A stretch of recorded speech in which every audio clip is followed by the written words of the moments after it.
பட்டதாரிகளை ஆசிரியர் சேவைக்குள் உள்ளிருப்பு செய்வதற்கான போட்டி பரீட்சைக்கு தயாராகிக் கொண்டிருக்கின்ற நண்பர்கள் அனைவரையும் அன்போடு வரவேற்றுக் கொண்டவனாக புள்ளியிடல் தொடர்பான நுண்ணறிவு வினாவின் இரண்டாவது பகுதியில் உங்களை சந்திப்பதில் மகிழ்ச்சி அடைகிறேன்.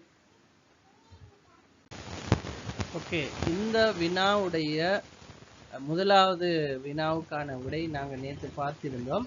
இன்றைய தினம் ஏனைய வினாக்களுக்கான விடையை பார்க்கலாம். இப்போ நாங்கள் நேற்று இதில் ஃபைண்ட் அவுட் பண்ணின விஷயம், இதில் கண்டுபிடிச்ச விஷயம் என்னன்னு சொன்னால் 50 வினா மொத்தம் 50 வினாவிலையும் ஒரு வினாவுக்கு சரியான விடை அளிக்கிற போது ஒரு வினாவுக்கு 2 புள்ளிகள் வீதம் வழங்கப்படுது. அதே நேரம் ஒரு வினாவுக்கு பிழையான விடை அளிக்கப்படுகிற நேரம் 3இல் 2 புள்ளிகள் வழங்கப்படுது.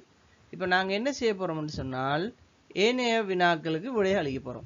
ஓகே, இப்போ நேற்று நான் எத்தனை வினாக்களுக்கு விடையளித்தால் அது சரியாக செய்த ஒரு வினாவுடைய புள்ளியை இல்லாமல் போக செய்யும் என்ற ஒரு கேள்வி கேட்டால் நம்ம என்ன செய்வோம்? அப்போ சரியான விடையளிக்கிற வினாவுக்குரிய புள்ளி எத்தனை? 2. அப்போ நாங்கள் எங்களுக்கு தந்திருக்கிறது 3இல் 2 ஒரு வினாவுக்கு. அப்போ இதை நாங்கள் எத்தனை வினாண்டா எத்தனை ஆளை பெருக்கினா 2 வருமன்றதை தானே பார்க்கணும். இப்போ நாங்கள் ஒவ்வொன்றா போட்டு பெருக்கி பார்ப்போம். 1 2 பெருக்கினா 1 2 2 2 3ஆல் பிரித்தா இது அப்படியே வரும். அது அது அது எங்களுக்கு தந்திரிக்கை. அப்போ நாங்கள் 1 போட்டு பார்க்கவே மாட்டோம். சரியா? நான் சும்மா விளங்கணுமன்றதுக்காக சொல்கிறேன். இப்போ 2 போட்டு பார்ப்போமே. 2 போட்டால் 2 4 4 3ஆல் பிரித்தாலும் அது வராது. ரைட். அதே மாதிரி நீங்கள் 3 போட்டு பிரித்து பாருங்கள். 3 போட்டு பிரிச்சிங்க என்றால் 3 2 6 6 3ஆல் பிரித்தா வரப்போகிறது 2. எனவே 3 வினாக்களுக்கு விடையளித்தால் 2 புள்ளி போயிடும். எனவே அது எதுக்கு சமன் என்றால் 1க்கு 3 என்றது. அதாவது ஒரு புள்ளிக்கு 2 வினா கிடைக்கும். 3 புள்ளி பிள்ளையாக செஞ்சால் 2 வினா 2 புள்ளி இல்லாமல் போயிடும். 3 வினாவுக்கு நாங்கள் விடை அளித்தோம் என்றால் 2 புள்ளி இல்லாமல் போயிடும். ஒரு வினாவுக்கு விடை அளித்தோம் என்றால் எங்களுக்கு 2 புள்ளி வரும் என்கிறதான் இதில் அடிப்படை. அப்போ ஒட்டுமொத்த அடிப்படை இவ்வளவுதான். அப்போ இதை வச்சு தான் நாங்கள் இதில் வரக்கூடிய கேள்விகள் எல்லாத்தையும் செய்ய போகிறோம். இப்போ முதலாவது கேள்வி என்னென்றால், எல்லா வினாக்களுக்கும் விடையளித்த ஒருவர் 68 புள்ளிகளை பெற்றுக்கொள்கிறார். அப்போ 50 வினாவுக்குமே விடையளிச்சிருக்கிறார். இப்போ நாங்கள் இதை செய்கிறதுக்கு இதே மாதிரி எப்படி கேள்வி வந்தாலும் இதனுடைய அடிப்படை ஒன்று நாங்கள் இதில் செய்யணும் என்னென்றால், புள்ளிகள் தார நேரம் சரியான புள்ளிக்கு அதை முதல்ல பிரித்து பார்க்கணும். அப்போ 68 புள்ளி என்றா சரியான விடை அளிக்கிறண்டா வேறு எதுவும் இல்லை, சரியான விடை மட்டும்தாண்டு நீங்கள் எடுத்தீங்கண்டா இது எத்தனை வரப்போகுது? 2ஆல் பிரித்தா 34 வரப்போகுது. 34 வரப்போகுது. சரிதானே? ரைட். அப்போ 34 2ஆல் பிரித்தா 34 வரப்போகுது. அப்போ 50 கேள்வியிலிருந்து 34 நாங்கள் கழிக்கிறோம். கழிச்சமாக இருந்தால் மீதம் எங்களுக்கு வரப்போகுது 16. அப்போ எங்களுக்கு வினாவுடைய விகிதம் இந்த 16 வினாவையும் சமப்படுத்தணும். சரியா செஞ்சு வார புள்ளி பிள்ளையா செஞ்சது கழிப்பட்டா தான் இந்த அறிகிற 68 புள்ளிகளும் மிஞ்சும். அதாவது இந்த 34 வினாவுக்கு செஞ்ச புள்ளி காப்பாற்றப்படணும்டா மீதத்தை சமப்படுத்தணும். இதையும் ஒரு அடிப்படையாக ஞாபகத்தில் வச்சுக்கொள்ளுங்க. மீதத்தை சமப்படுத்தணும். அப்போ 16 நாங்கள் 1க்கு 3 என்ற விகிதத்தில் பிரிக்க போகிறோம். அப்போ எப்படி பிரிக்கிற 16 1க்கு 3 என்ற விதத்தில்? 16 1க்கு 3 என்ற விதத்தில் பிரிக்கிறதுக்கு நாங்கள் முதலாவது என்ன செய்வோம்னு சொன்னால் 1ஐயும் 3ஐயும் கூட்டுவோம். கூட்டினா வரப்போகிறது 4.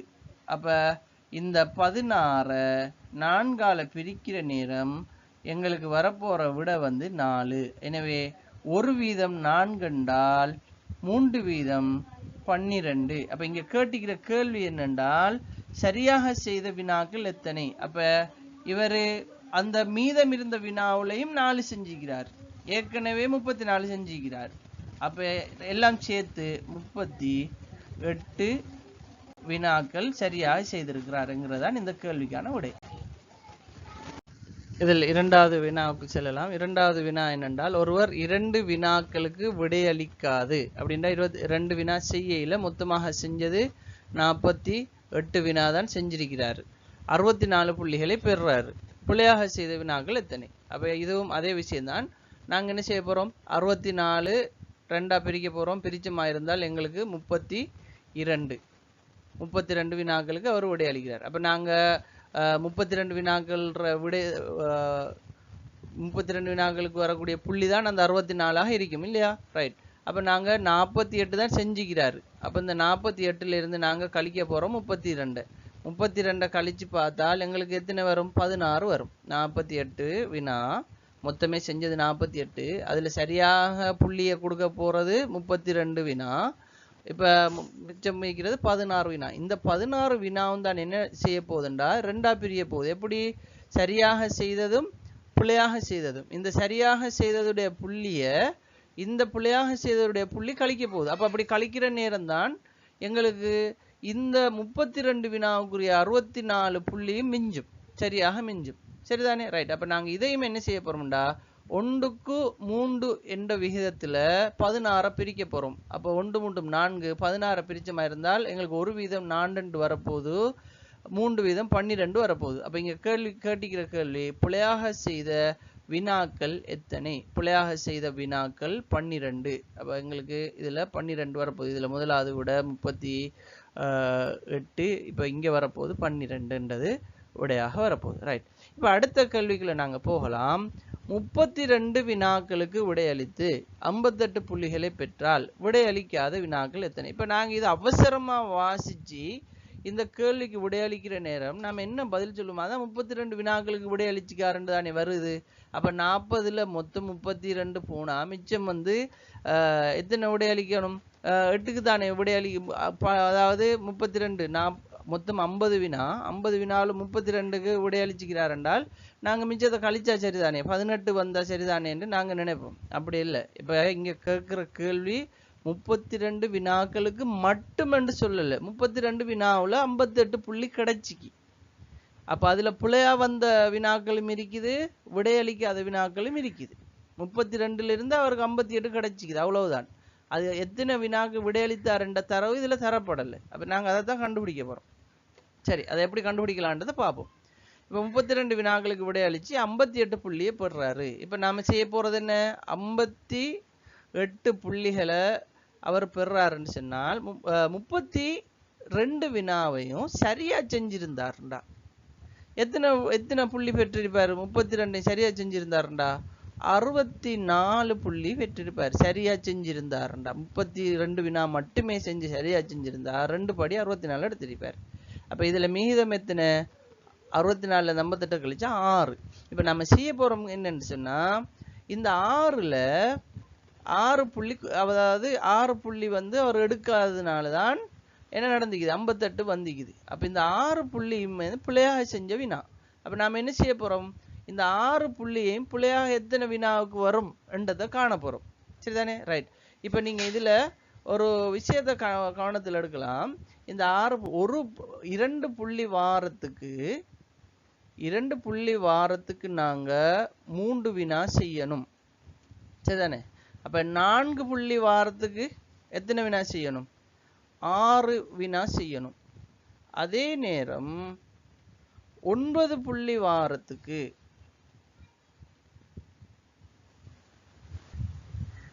அப்ப நாங்க இதுல பார்க்கலாம். 2 புள்ளி எங்களுக்கு கிடைக்கணுமாக இருந்தால் நாங்க 3 வினா செய்யணும். அப்ப 4 புள்ளிக்கு 6 வினா செய்யணும். சரிதானே? ரைட். அப்ப 6 புள்ளிக்கு எத்தனை வினா செய்யணும்? இன்னும் 3 வினா கூட போகுது. அப்போ 9 வினா.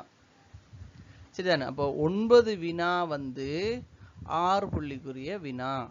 அப்ப 6 புள்ளிக்குரிய வினா 9 வினா இவர் பிழையாக செஞ்சிருக்கிறார். ரைட். இப்ப ஏற்கனவே 32 வினாவுல இவர் 32ல் 58 எடுத்தது. இப்ப 32 9 சேர்ந்த 41 வினா சரியும் பிழையும் எடுத்ததுல 41 வினா வருது. அப்ப செய்யாத வினா எத்தனை? 50ல 41 போனா இவர் செய்யாத வினா எத்தனை வினா? 9 வினா செய்யல. இந்த கேள்வி உங்களுக்கு சில நேரம் சின்ன குழப்பத்தை ஏற்படுத்தலாம். நான் இன்னும் கிளியரா இதை சொல்றேன், திரும்ப ஒருக்கா சொல்றேன். இதை இன்னொரு விதமாகவும் இலகுவாக பிரிக்கலாம். நம்ம அப்படியெல்லாம் பிரித்து கஷ்டப்பட தேவையில்லை, இப்படியும் செய்யலாம்னு பாருங்க. அதாவது 32 வினா விடையளிச்சதுல 58 புள்ளி கிடைச்சிது. அப்போ 32 விடையளிச்சுக்கிறாரா? 32ல 58 புள்ளி கிடைச்சிருக்கு. சரி, 58 புள்ளி கிடைச்சிருக்குதுண்டா அதுல சரியா செஞ்சதும் பிள்ளையா செஞ்சதும் கழிஞ்சுதானே 58 புள்ளி வந்திருக்கும். அப்ப இதுல எத்தனை பிள்ளையா செஞ்சாரு என்றது நமக்கு தெரியணும் இல்லையா? ரைட், 32ஐயும் நாங்க சரியா செஞ்சிருந்தா வரப்போற விட எத்தனை, வரப்போற புள்ளிகள் எத்தனை? 64 புள்ளி வரப்போகுது. ரைட், அப்ப கிடைச்ச புள்ளி எத்தனை? 58 புள்ளி கிடைச்சிருக்குது. நாங்க எத்தனை என்ன செய்வோம்? இதை கழிப்போம். கழிச்சா எங்களுக்கு மீதம் வரப்போகுது 6. அப்ப இந்த 6 புள்ளிக்கும் எத்தனை வினா வரணும் என்றா எங்கட கணக்கு என்ன? 2 புள்ளிக்கு 3 வினா என்றால் 4 புள்ளிக்கு 6 வினா. அடுத்த 2 கூட்ட போறோம். அப்ப இங்க 2 கூடும் போது 3 கூடுது. அப்ப 6வது வரும்போது இங்க 9. அப்ப வரப்போகுது 9 வினா. 9 வினா பிள்ளையா செஞ்சதுனாலதான் அவருக்கு அந்த புள்ளி கழிக்கப்பட்டு என்ன செய்யுது? 58 புள்ளியாக கிடைக்குது. அப்ப இவர் மொத்தமே இங்க செஞ்ச வினா 41, செய்யாத வினா 9. அப்ப இதுக்கான விடை வந்து 9. ரைட், இப்ப அடுத்த கேள்விக்கு போவோம். அடுத்த கேள்வி என்னென்றால், பிழையாக விடையளித்த 3 மடங்கு வினாக்களுக்கு பிழையாக விடையளிக்கிறாரு ஒரு வினான்னு வச்சுக்கோமே, அதுக்கு 3 மடங்கு வினாக்கு விடையளிச்சு 64 புள்ளியை பெறாரு என்றால் அவரு புள்ளி, அதாவது விடையளிக்காத வினா எத்தனைன்னு கேட்டுக்குது. இதை நாம அடிப்படையில சும்மா பார்ப்போம். 64 புள்ளி கிடைச்சிக்கண்டா விடையளிச்ச வினா வந்து சின்ன அளவுல வரப்போறது இல்லை. 64 புள்ளி கிடைச்சா சின்ன அளவுல இருக்காது. அப்ப விடையளிச்சது பெரிய ஒரு வினா தொகையா இருக்கணும்ன்றதை நாங்க கருதலாமா முதலாவது? ஓகே, அப்ப பெரிய அளவுல வரக்கூடிய மாதிரி நீங்க 4 எடுத்தீங்கன்னா 4க்கு 12 வரும். உதாரணமா பாருங்க, 12 64 வந்துருமா? 2 படி பார்க்கக்குள்ள வராது. அப்ப இது விடையா இருக்காது. ரைட், அப்ப நாங்க அதே இத பெரிய அளவுல எடுக்கிறேன்னு சொன்னா பார்ப்போம். இப்ப பாருங்க, நீங்க இப்ப 12உடைய 3 மடங்கு எத்தனை? 36. அப்ப 50 வினாண்டு இருக்கக்குள்ள இதுதான் மிகப்பெரிய மடங்கு. 1க்கு 3 இதுதான் மிகப்பெரிய மடங்கு. இப்ப இவங்க தந்த விடைக்கு சரியா வருதான்னு பார்ப்போம். இது பிள்ளையா செஞ்ச வினா வச்சுக்குவோம். நாங்க இதை பிள்ளையா செஞ்சதுண்டா 12 வினா வந்து தந்த வழங்கப்படுற 3 புள்ளிகளால எத்தனை புள்ளி வரும்ன்றதை பார்ப்போம். எத்தனை புள்ளி கழிப்படியும்ன்றதை பார்ப்போம். அப்ப நம்ம என்ன செய்ய போறோம்? 12 பெருக்க போறோம், 2/3 பெருக்க போறோம். சரியா? அப்ப நாங்க இதை சுருக்கினமா இருந்தால் 4, அதாவது 12ல 3 4 முறை. அப்ப 4 2 8. அப்ப 8 புள்ளி கழிப்பட போகுது. 8 புள்ளி கழிப்பட போகுது. இப்ப 36க்கும் 72. 72ல இருந்து 8 கழிச்சா 64. எனவே எங்களுக்கு அவங்க தந்த விடைக்கு இந்த நாங்க எடுத்த இந்த அளவு 12க்கு 36 என்றது சரியா இருக்குது. அப்ப 12 36ம் 48 வினாக்கள் விடையளிச்சிருக்கிறாரு. அதுல சரியா வந்தது அவருக்கு 36, பிழையாகினது 12. அப்ப 50ல 48 போனால் மிச்சம் மீக்கிறது 2. அப்ப இதுல விடையளிக்காத வினாக்கள் 2 வினாக்கள். சரி, நாங்க இறுதியாக இருக்கக்கூடிய வினாக்களை பார்க்கலாம். இது உங்களுக்கு விளங்கியிருக்கும் நினைக்கிறேன். நான் இறுதியாக இருக்கக்கூடியதை நாங்க பார்க்கலாம். என்ன கேட்டீங்கன்றால், இரு வினாக்களுக்கு விடை எழுதல, புள்ளிகள் எதுவும் பெறவில்லை என்றால் பிள்ளையாக விடை அளித்தது என்ன? இப்ப நம்ம என்ன செய்யணும்?